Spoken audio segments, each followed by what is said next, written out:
만약에 누가 여러분의 이름을 제대로 부르지 않고 그 이름을 마치 머슴 부르듯이 부른다면 여러분은 어떠시겠습니까?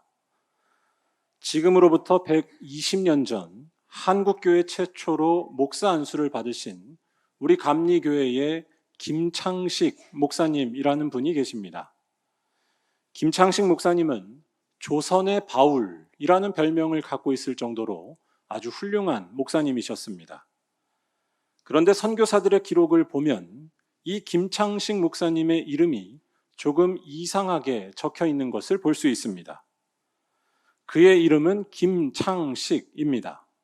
영어로 하면 김창식 이렇게 쓰기만 하면 됩니다. 하지만 선교사들은 그의 이름을 영어로 쓸 때 꼭 김창식이라고 썼습니다. 끝에다가 이를 하나 더 붙인 것이었습니다. 그 이유는 간단했습니다. 그는 목사가 되기 전에 머슴으로 살던 사람이었습니다. 김창식 목사님은 가난한 농부의 아들로 태어났는데 15살에 집을 나와 온갖 일을 하며 지냈다고 합니다. 머슴살이, 마부, 지게꾼 등등 온갖 밑바닥 일을 하며 살아온 것이었습니다. 그러다가 우연한 계기로 정동교회의 2대 담임자였던 올링거 선교사의 집에서 일을 하게 됩니다. 옛날 말로 행랑아범이라고 불리는 하인 일을 한 것이었습니다. 그런 배경을 잘 알고 있었던 주변 사람들은 목사님을 향해 창식이라고 불렀고 선교사들에게도 그렇게 소개한 것이었습니다. 그 결과 목사가 된 뒤에도 그는 김창식이 아니라 김창식이라고 불리게 된 것이었습니다. 김창식과 김창식이는 그 느낌이 완전히 다릅니다. 김창식 목사님의 입장에서 보면 이는 대단히 기분 나쁜 일입니다. 그가 목사 안수 받았을 때 나이가 45살이었습니다. 다 큰 어른에게, 그것도 교회의 목사에게 마치 머슴처럼 창식이라고 부르는 것은 충분히 불쾌할 수 있습니다. 하지만 김창식 목사님은 이런 것에 대해 불만을 표하지 않았습니다. 그는 자기 이름을 고쳐달라고 하지 않았고 자기 이름이 창식이로 기록되어도 거기에 연연하지 않았습니다. 이것은 그가 자기 자신을 비하해서라거나 또는 무능력했기 때문이 아니었습니다. 이는 그가 자기 이름보다 더 소중히 여기는 것이 있었음을 말해줍니다. 바로 예수를 아는 것이 가장 소중한 일이고 예수만 안다고 한다면 어떠한 이름으로 불려서 세상을 살더라도 그 인생은 반드시 존귀하다고 믿은 것입니다. 이러한 고백은 아주 현실적인 말입니다. 우리의 관심은 내 이름이 이 세상에서 어떻게 불리는가, 세상에서 내가 어떻게 대접받는가에 늘 가 있습니다.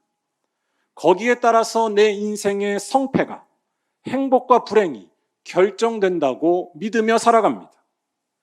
하지만 한국교회 최초의 목사였던 김창식 목사님은 그렇게 믿지 않았다는 것입니다. 이름보다 중요한 것은 예수를 아는 것이라는 말씀입니다. 예수만이 우리를 건지시는 분이고 예수만이 우리를 참 기쁨과 평안으로 인도해 주시기 때문입니다. 모두가 부러워하는 대기업 회장의 타이틀을 가지고 있을지라도 예수를 모른다면 불안과 두려움에서 벗어나지 못합니다. 그렇기 때문에 상상해보면 어쩌면 김창식 목사님은 창식이라고 하는 이 머슴 같은 호칭을 오히려 더욱 사랑했을지도 모릅니다. 왜냐하면 그는 예수의 머슴이 되기로 작정한 사람이었기 때문입니다. 예수의 머슴은 예수를 따라가느라 넓은 길이 아니라 좁은 길로 들어갈 수밖에 없습니다. 머슴은 또한 끝까지 자기를 부인하며 살아야 합니다. 하지만 이와 같은 삶이 아무리 힘들고 어려울지라도 예수의 머슴이라면 조금도 부족함이 없게 되는 줄로 믿습니다. 왜냐하면 우리의 주인 되시는 예수께서는 우리를 참 생명으로 인도해 주시기 때문입니다. 예수의 십자가와 부활이 바로 그 사실의 증거가 되는 줄로 믿습니다. 오늘 말씀도 같은 차원의 이야기를 전하고 있습니다. 오늘 말씀은 하나님께서 세우신 구원의 노뱀을 쳐다보기만 하면 구원을 얻게 된다고 이야기하고 있습니다. 이는 궁극적으로 십자가에 달리신 예수님을 바라보는 것을 의미합니다. 즉 김창식 목사님처럼 예수만을 인생 가운데 바라보며 살고 예수만을 존귀하게 여기며 살아가면 그 인생은 아무리 험난한 길에 있어도 존귀해지며 구원을 얻게 된다는 말씀입니다. 오늘 말씀은 이스라엘 백성들이 광야길을 지날 때의 일이었습니다. 이때 그들은 큰 어려움을 겪는 중이었습니다. 4절 말씀에서 그들이 홍해길을 따라 에돔 땅을 우회하려 했다라는 것이 그들이 처했던 어려움을 알려줍니다.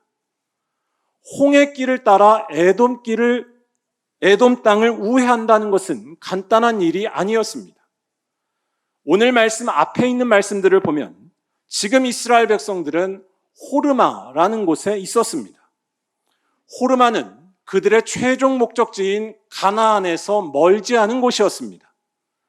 우리나라 지도로 비유하자면 서울로 올라가고 있는데 서울 아래 수원 정도까지 온 것이었습니다. 그런데 이스라엘 백성들은 곧바로 가나안을 향해 나아갈 수가 없었습니다. 하나님께서 그들의 길을 홍해길을 따라 에돔 땅으로 우회하는 먼 길로 바꾸셨기 때문이었습니다. 뿐만 아니라 그 길은 광야길로 다시 들어가는 것이어서 매우 힘들고 험난한 길이었습니다. 우리나라 지도로 다시 비유하자면 수원에서 이제 서울로 올라가야 하는데 경부고속도로를 타는 것이 아니라 영동고속도로를 타게 해서 산이 많은 강원도로 돌아서 멀게 오는 길이었습니다. 이스라엘 백성의 입장에서 볼 때에 하나님의 이와 같은 결정은 받아들이기가 힘들었습니다. 그들은 이미 40년 동안 험난한 광야를 지나온 중이었습니다.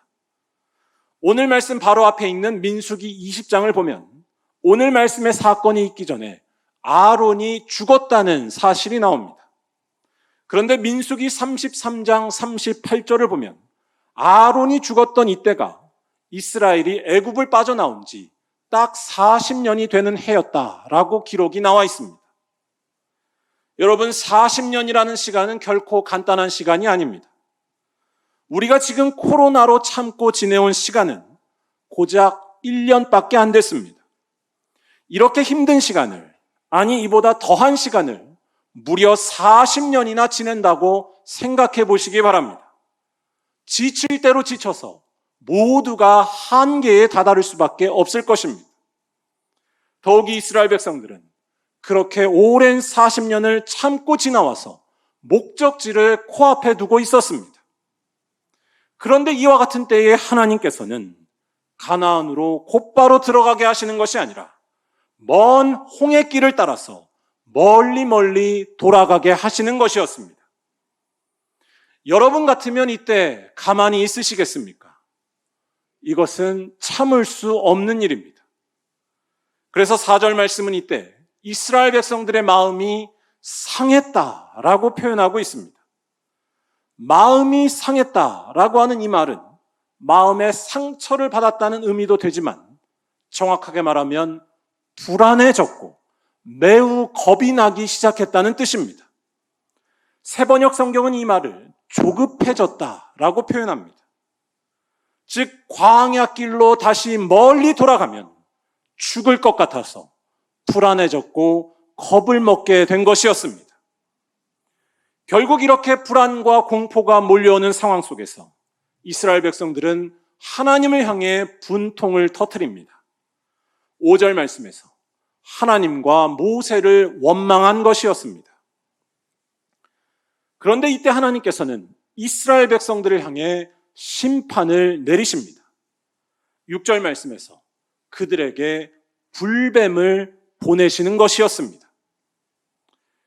이러한 하나님의 모습은 언뜻 볼 때에 매우 이상하게 보입니다. 지금 이스라엘 백성들의 원망은 누가 보더라도 이상하지 않은 것이었습니다. 이스라엘 백성들의 생각처럼 광야는 생존을 보장하기가 어려운 곳이었습니다. 또한 그들은 지칠 대로 지쳐 있는 상태였습니다. 그래서 빨리 광야를 벗어나는 것만이 생명을 구할 수 있는 합당하고 현명한 방법처럼 보이는 것이 당연했습니다. 5절 말씀을 잘 보시기 바랍니다. 이스라엘 백성들은 이때 무엇이 있어야지만 자신들이 살 수 있는지에 대해 잘 이야기하고 있습니다. 이곳에는 먹을 것도 없고 물도 없도다. 거꾸로 말해 먹을 것이 풍성히 있어야 하고 물도 잘 나와야지만 그들의 목숨이 유지되고 살 수 있다는 것입니다. 이스라엘 백성들의 이러한 말이 아주 틀린 것은 아닙니다. 먹을 것이 없고 물이 없으면 우리의 삶은 큰 위기에 처할 수밖에 없습니다. 하지만 하나님께서는 이러한 이스라엘 백성들을 심판하셨다는 것입니다. 하나님의 이 심판은 이상해 보일지 모르지만 무엇이 진정으로 사람을 살게 하는 것인지 알게 해주시는 중요한 사건이라고 할 수 있습니다. 즉 그들이 그토록 사모하는 풍성한 음식과 물이 사람을 근본적으로 살게 하는 것이 아니라 하나님만이 진정으로 생명을 지키시고 하나님만이 우리에게 안전을 주시는 분이라는 말씀입니다. 하나님에 대한 이와 같은 고백은 지극히 현실적인 이야기입니다. 물과 음식이 많으면 물론 좋은 일입니다. 하지만 잘 생각해 본다면 그걸로 우리의 생존이 보장되지는 않습니다. 물질적으로 그 어느 때보다도 풍요로운 오늘날 세상을 잘 보시기 바랍니다. 물과 음식만 있으면 살 수 있다라는 논리대로라면 이 세상에는 굶어 죽는 사람이 없어야 합니다. 하지만 인간의 끝없는 욕심 때문에 아무리 물과 음식이 풍성하고 많아도 많은 사람들이 오늘도 굶어 죽고 있습니다. 또한 물과 음식이 아무리 많아도 만족하지 못하는 것이 우리 인간의 모습입니다. 매일 맛있고 좋은 음식을 먹어도 매일 즐겁게 논다고 해서 생명의 충만함을 느끼는 것이 아니라는 것입니다. 더 나아가서 아무리 많은 물과 맛있는 음식이 있어도 그것을 더 이상 먹고 싶어도 먹지 못하게 되는 순간이 찾아온다는 것입니다. 우리의 몸은 점점 약해지고 있으며 언젠가 죽음을 맞이하기 때문입니다. 이러한 사실은 이스라엘 백성들이 생각했던 물과 음식이 사람을 진정으로 살게 하는 것이 아니라는 것을 우리에게 증거합니다. 생명을 진정으로 살게 하시는 분은 오직 하나님 한 분뿐인 줄로 믿습니다. 왜냐하면 하나님은 물이 없고 먹을 것이 없는 곳에서도 살아계신 분이고 절망 중에도 소망을 주실 수 있으며 영원토록 살아계신 분이기 때문입니다. 말씀으로 세상을 창조하셨으며 눈물 골짜기에서도 찬송이 나오게 하시는 분이 바로 하나님이시고 이분만이 생명의 근원이라는 것입니다. 이와 같은 하나님을 모를 때에 이러한 하나님과 동행하지 않을 때가 진정으로 가난한 삶을 사는 것이고 그러한 사람은 살아있어도 죽은 것이나 마찬가지라는 것입니다. 하나님께서 이스라엘 백성들에게 불뱀을 보내서 심판하신 것은 이와 같은 사실을 알려주기 위해서였습니다. 그런데 하나님은 이 사실을 더 확실하게 깨닫는 일을 행하십니다. 바로 이스라엘 백성들 앞에 놋뱀이 매달린 장대를 세우셔서 그것을 쳐다보는 자마다 다 죽지 않고 살게 하시는 일이었습니다. 이 사실을 말하는 8절 말씀을 우리 다 함께 한번 읽어보겠습니다. 여호와께서 모세에게 이르시되 불뱀을 만들어 장대 위에 매달아라. 물린 자마다 그것을 보면 살리라. 아멘.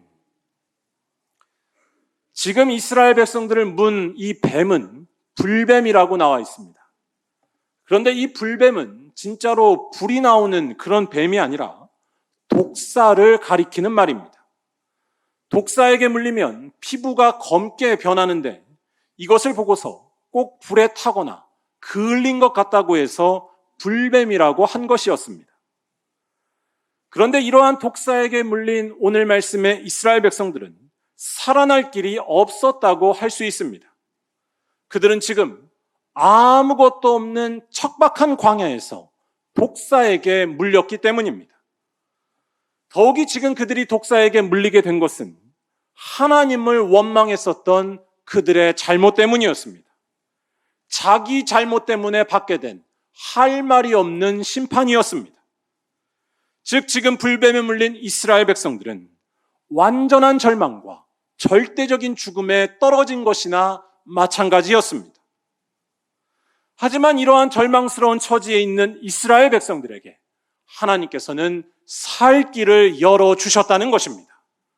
바로 그들을 위해 높은 장대를 세우시고 거기에 놋뱀을 매달게 하셔서 그것을 보는 자마다 누구든지 다시 살아나게 하신 것입니다.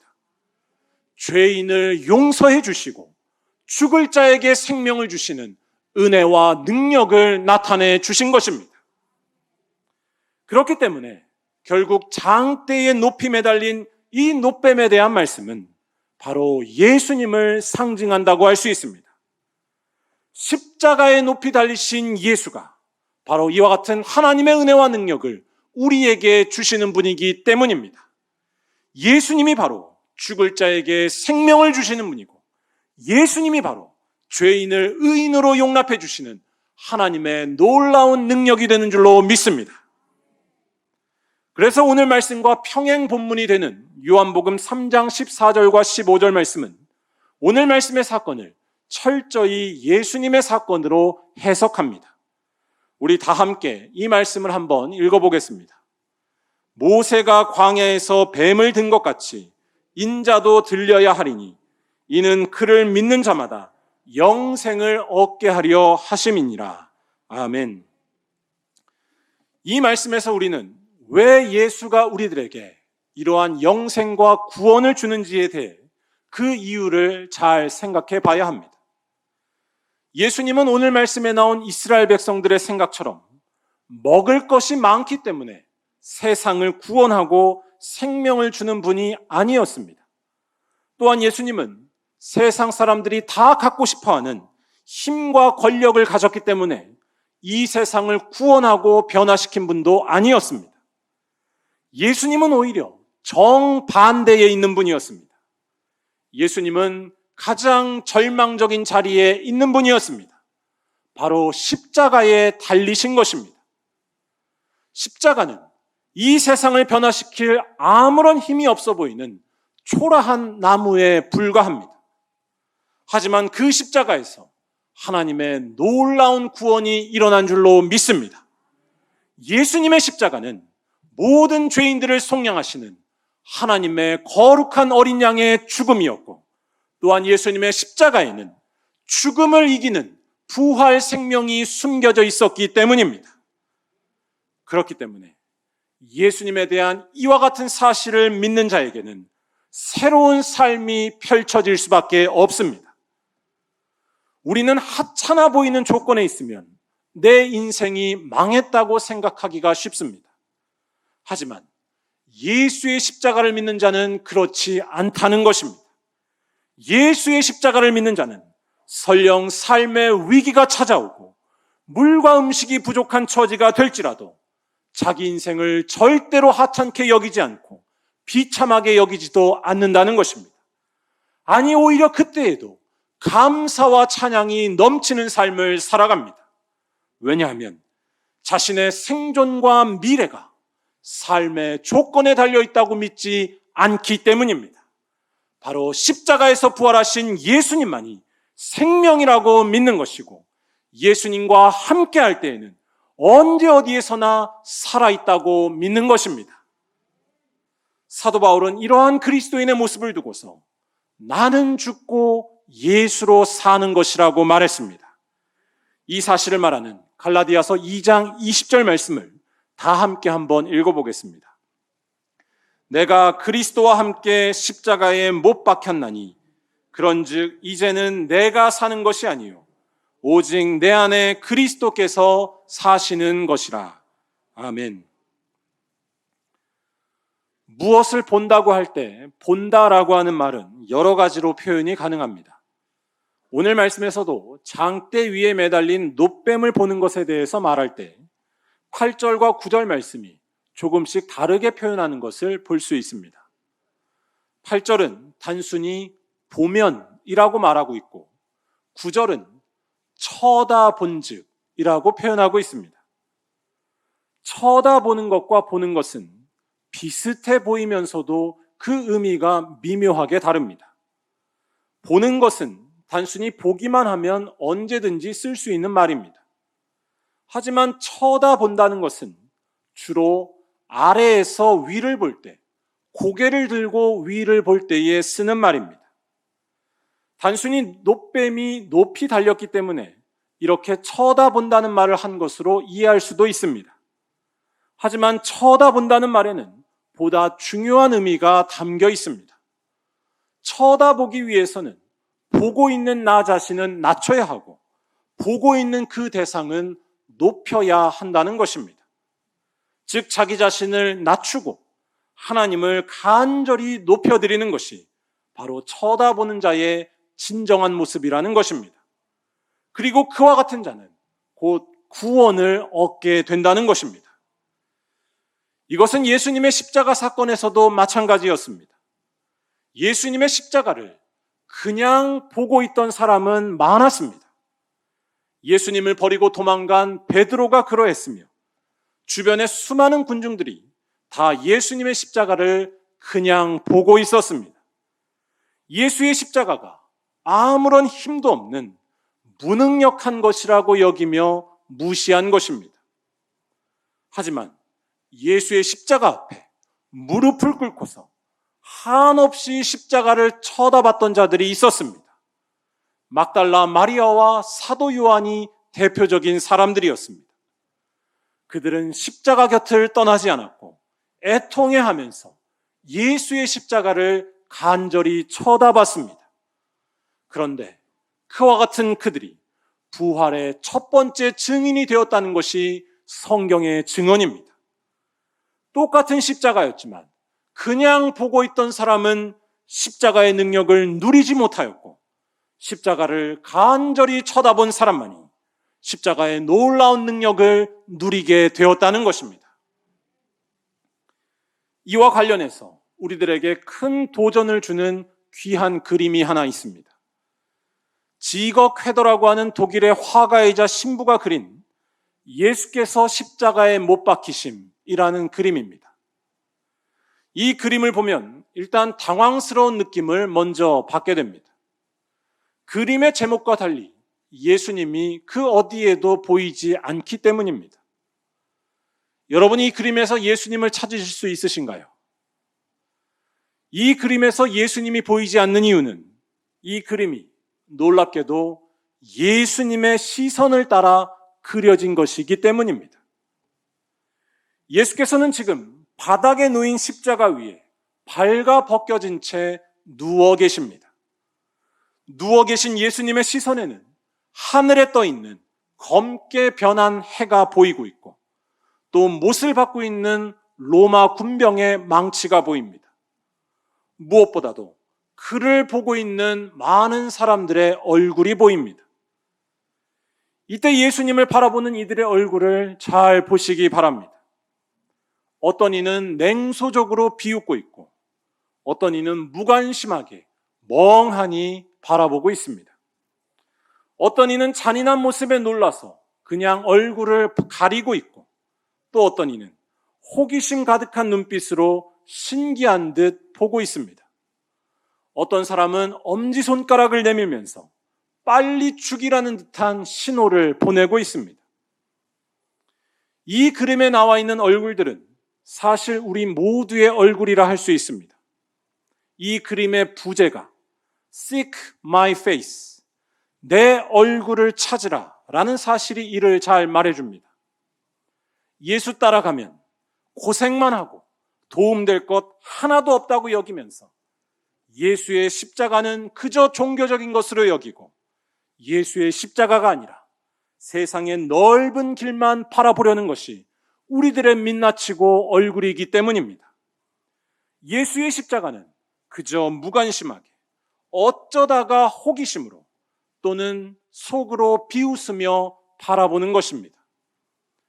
하지만 그러한 얼굴로는 생명을 얻을 수가 없다는 것입니다. 생명은 놀랍게도 이 힘없어 보이는 예수의 십자가를, 십자가에 달린 그 예수를 간절히 쳐다본 자에게만 주어지기 때문입니다. 예수님이 바로 하나님의 능력이시고 하나님의 구원이 되시는 줄로 믿습니다. 사랑하는 여러분, 오늘 주보에 이 그림을 한 장씩 넣어드렸습니다. 한 주 동안 지내시면서 이 그림을 묵상하시고 우리들의 얼굴을 잘 발견하시기 바랍니다. 예수보다는 돈이 생명이라고, 예수보다는 내 힘과 내 자랑이 능력이라고 믿으면서 예수님을 그저 비웃듯 바라보던 얼굴이 있으시다면 다 돌이키고 회개해야 할 줄로 믿습니다. 그리하여 이제는 예수의 십자가만을 간절히 쳐다보는 새로운 얼굴로 변화하시기를 간절히 축원합니다. 십자가에 달린 예수를 쳐다보는 자만이 바로 구원을 얻을 수가 있기 때문입니다. 이를 위해서 먼저 기도와 말씀에 집중해야 할 줄로 믿습니다. 왜냐하면 기도하는 자만이 예수님을 만날 수가 있으며 말씀을 보는 자만이 예수님의 십자가에 구원이 있다는 것을 알게 되기 때문입니다. 또한 예수님의 십자가를 더욱 간절히 쳐다보기 위해서 가난하고 외로운 우리의 이웃들을 섬기는 일에도 힘써야 할 줄로 믿습니다. 예수를 간절히 쳐다보겠다는 것은 예수를 주인으로 고백하고 그의 머슴이 되어서 예수를 위해 살아가겠다는 것입니다. 그런데 이와 같이 예수만을 위해서 산다는 것은 곧 내 이웃을 섬기는 일이라는 말씀입니다. 마태복음 25장 40절에서 예수께서는 이렇게 말씀하셨습니다. 여기 내 형제 중에 지극히 작은 자 하나에게 한 것이 곧 내게 한 것이니라. 바라기는 이러한 믿음과 행동으로 이번 사순절 예수만 간절히 쳐다보는 거룩한 얼굴로 변화하셔서 광야에 나갈지라도 부족함이 없으며 절망 중에 있을지라도 찬양이 터져나오는 말리언교회 모든 성도들이 다 되시기를 주님의 이름으로 간절히 축원합니다. 기도하겠습니다.